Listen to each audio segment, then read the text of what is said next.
When I saw Crisscross, it was a rap. Like, I was asking my mom to take me to get the little suits they used to wear. I was trying to wear my pants backwards, like all that. I wanted to be Crisscross so bad.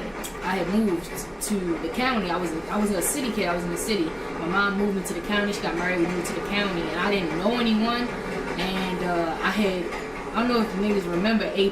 He had this song. I can't think of the name of it, but I memorized the whole song, and then I would rap it when I was standing in front of school. So then people started to fuck with me. They want me to rap before we got in the building in school in the morning. And what else? I Mace Harlem World. I memorized like that. You don't want to see me angry. Ain't enough cops to cuff to chain me. Base to rain me. KKKs to hang me. Need more than a straight jacket to restrain me. And mainly, nigga, look at you and look at us. My guns don't bust. Harlem leave you with a thrush. Nigga, you better hush. Like all that shit. Like I memorized that as a child. And my peers, by them being on the same level that I was, they didn't realize that I was mimicking someone else or biting somebody's line. They just thought I was the shit.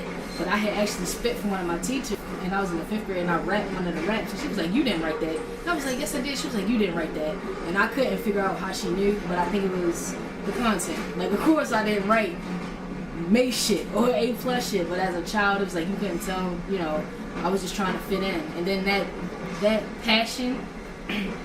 The love that I received and all of that, it made me want to do it. So then I started writing my own shit, and that's how it started. And so for I Swear, basically the song got, I got hit up by a producer who's worked with like Ray J, Rick Ross, Fabo, everybody, Fabo from D4L. So she hit me up and she told me she had 3 verse slots and she wanted me to do them, but she was on the hook. So I listened to the hook, and the hook was like basically saying, you know, you love this life or whatever. And if you heard the hook at first glance, you might think, oh well, let me talk about, you know, I don't know, some flashy stuff. But me being me and staying true to my art form and what I deal with, I decided to say, oh, I love hip hop instead of I love, you know, bitches and clothes. The first verse came from my first performance. Like I had performed at 5 Seasons some years back. I used to go to like all the battles and stuff, the pit fights, shout out Shaka Pitts. I used to go to pit fights and all that stuff and just watch the battles. And they had ciphers and stuff, so the first time I got up to do the cipher, I forgot my whole verse. Like I had stayed up the night before rehearsing the verse. I rehearsed the verse in the parking lot. My best friend was with me. We went inside and I got that mic and I forgot the verse.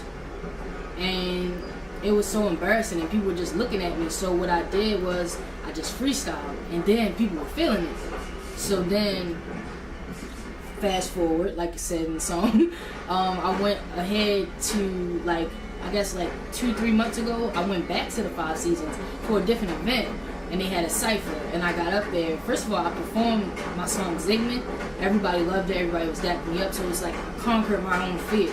So I've always been kind of afraid to go back there. And I wanted to go back there when it was right, when I could conquer that. So then we had a cypher, we had a live beatboxer, all that type of stuff, and I killed it. I mean, I owned the cypher, you know what I'm saying? So it was just a great feeling. And when I came home, I was like, okay, now I have something to talk about on this track. So that was my whole inspiration for that song, like that track, that just my struggle as an artist, my struggle with being shy as a person, and just coming out my shell, my struggle with stage fright, like all of that was my inspiration for I Swear.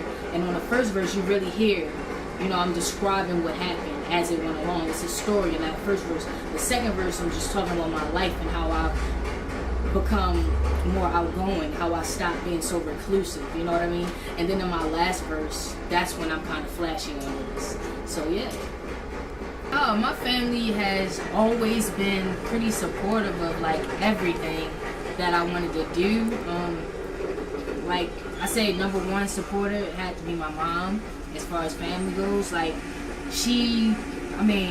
when I was like making like $10 an hour, like working and stuff, she would help me pay for studio time and all types of things like that. My first song that I put out recently, my very first song, like when I tried it again, The Mad World, she played that like all day with my aunt in the car, my two little cousins. Like I wasn't even there. I didn't even know she played it for them until after.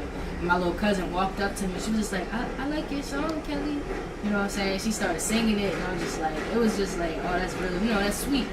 And yeah, so, and my mom, like my first show, she just turned it into like a birthday event for herself, like, and of course that helped me sell hella tickets. So it's like, she helped me sell tickets not only to my friends, but to her friends. Like all her friends came out, so I needed more tickets. I had to hit up the promoter to get more tickets, so it was just a good look.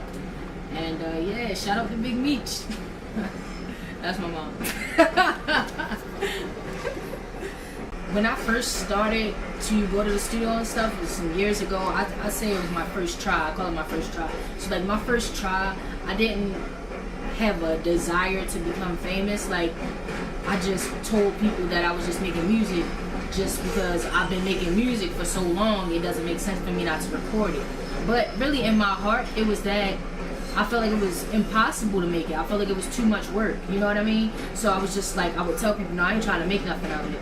But in my heart, I was just like, I hope somebody hears it. In my heart, deep down, I hope somebody hears it and I hope it becomes something. So then years later, when that didn't work out and things fell out with the studio and all that stuff, and I found that as I grew older, and I'm a documentary person, so I'm watching documentaries and just learning about the way this country works and the way the world works, and it's just like, I'm not meant, I have too much talent, I'm not meant to work a 9 to 5, I'm not meant to work for someone else to live their dreams or make somebody else rich or kiss somebody's ass. Like you have to kiss ass at a 9 to 5. I'm not an ass kisser, you know what I mean? And I just thought about it, like, you become successful at doing what you love to do.